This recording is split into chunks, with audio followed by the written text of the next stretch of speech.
А як мы будзем павольна, дык расейцы яшчэ 10 разоў прыйдуць па нашыя душы. Зянона Станіславовича, пакажыце, калі ласка. Ніхто нікога, і ў тым ліку я, не буду прымушаць размаўляць па-беларуску. Размаўляйце хоць па-кітайску.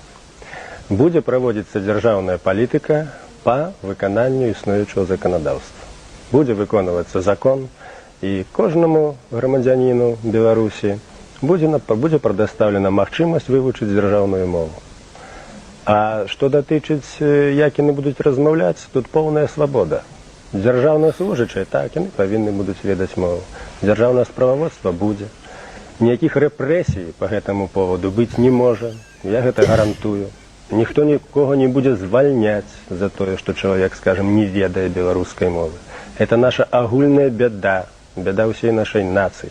І мы павінны з гэтай бяды выйсці разам з усімі людзьмі, з усімі грамадзянамі, якія насяляюць нашу рэспубліку. Здаецца, таксама чалавек сказаў, што ніякага гвалту не будзе, але адчуванне вайб такі, што ніхто нікога не будзе звальняць.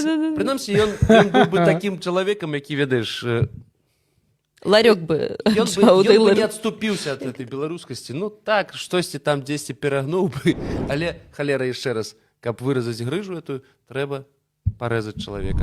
Не трэба нікога рэзаць, нікога не трэба.